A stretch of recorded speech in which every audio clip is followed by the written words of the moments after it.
Les 7 signes que tu es parmi les élus d'Allah. As-tu déjà ressenti, au plus profond de ton être, que tu es différent des autres? Que ta présence sur cette terre n'est pas un hasard? Peut-être ressens-tu un appel, une force invisible qui te pousse à chercher un sens plus profond à ton existence. Sache que, dans le livre d'Allah, il est dit « Il y a parmi mes serviteurs des élus, et ils sont guidés par ma lumière. » Aujourd'hui, nous allons explorer 7 signes qui pourraient indiquer que tu fais partie des élus d'Allah, ceux qu'il a appelés à une mission plus grande, une responsabilité spirituelle qui dépasse la simple existence mondaine. Premier, tu ressens que ce monde ne te satisfait pas. Depuis toujours, une sensation étrange t'accompagne. Un vide, une insatisfaction, comme si quelque chose te manquait sans que tu puisses mettre des mots dessus.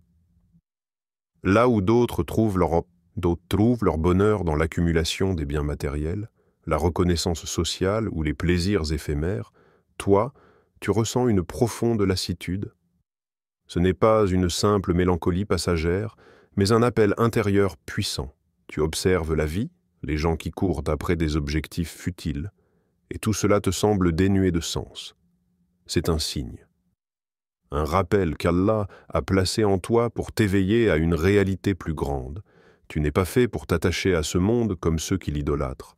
Le prophète a dit « Le monde est une prison pour le croyant et un paradis pour le mécréant. » Sahih Muslim. Les élus d'Allah ne sont jamais totalement à l'aise ici-bas, car ils perçoivent la véritable nature de ce monde. Un simple passage, une épreuve, un pont vers l'au-delà. La prise de conscience de cette illusion te différencie. C'est le premier pas vers une quête plus profonde, la recherche de la vérité, celle qui dépasse les illusions matérielles. 2. Tu refuses de vivre comme un automate. Le cycle de la vie quotidienne est bien rodé. Se lever, aller travailler, rentrer, répéter. Beaucoup acceptent cette routine sans jamais se poser de questions. Mais toi, tu ne peux pas t'empêcher de te demander « Est-ce vraiment cela, la vie ?» Sommes-nous simplement là pour accomplir des tâches, consommer et mourir? Ce questionnement n'est pas anodin. Il est le même que celui qui a poussé les prophètes à chercher la vérité.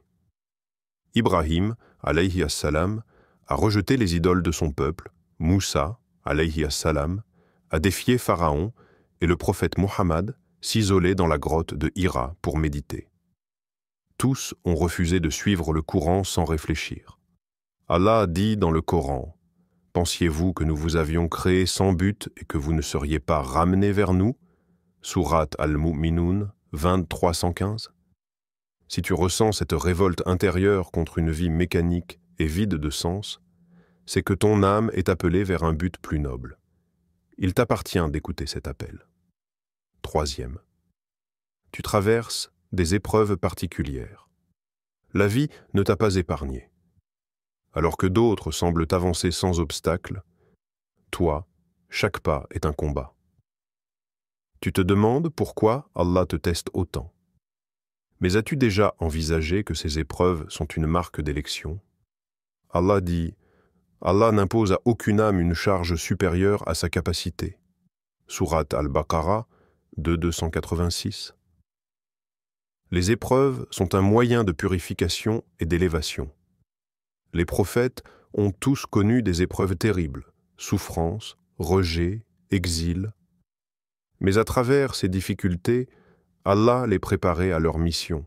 Si ta vie est remplie d'épreuves, sache que c'est parce qu'Allah veut te rapprocher de lui, te raffermir et t'élever au rang de ceux qui le connaissent véritablement.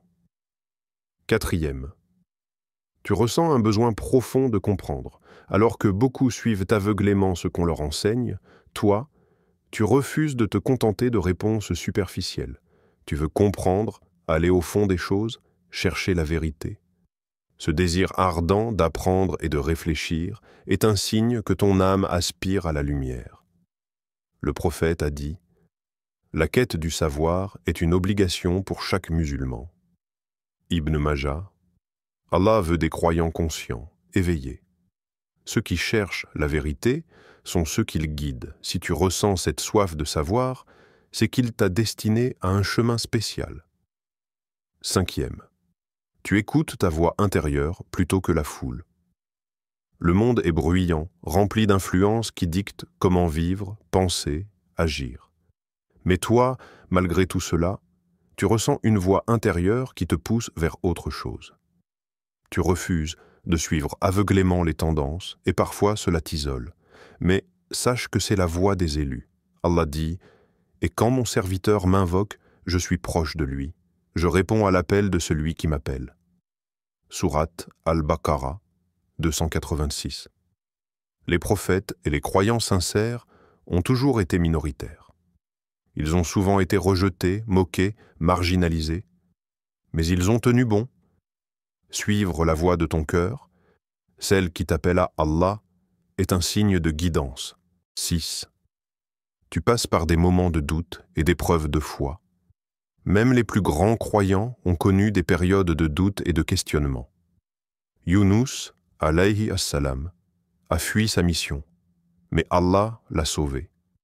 Le doute n'est pas un signe de faiblesse, mais une épreuve qui te pousse à rechercher des réponses, à approfondir ta foi. Celui qui doute, mais continue à chercher, est meilleur que celui qui suit aveuglément. L'élu n'est pas celui qui ne doute jamais, mais celui qui, malgré ses doutes, revient toujours à Allah. 7. Tu ressens une présence particulière dans ta vie. Même dans les moments les plus sombres, tu ressens une force qui te guide, une main invisible qui te protège. C'est la miséricorde d'Allah. Le prophète a dit « Prends soin d'Allah et il prendra soin de toi. Prends soin d'Allah et tu le trouveras toujours auprès de toi. » Si tu ressens les 7 signes que tu es parmi les élus d'Allah, proximité avec Allah, sache qu'il est avec toi. Il te guide, il te protège. Fais-lui confiance et il te mènera là où ton âme trouvera la paix. Si tu te reconnais dans ces signes, sache que tu n'es pas seul. Allah guide ceux qu'il choisit. Ne doute jamais de ta valeur et de ta mission. Recherche la connaissance, cultive ta foi, écoute ton cœur et surtout, accroche-toi à Allah, car il ne délaisse jamais ceux qui se tournent vers lui avec sincérité. Continue cette quête de vérité et de lumière. Partage ces paroles pour aider d'autres à découvrir leur mission spirituelle.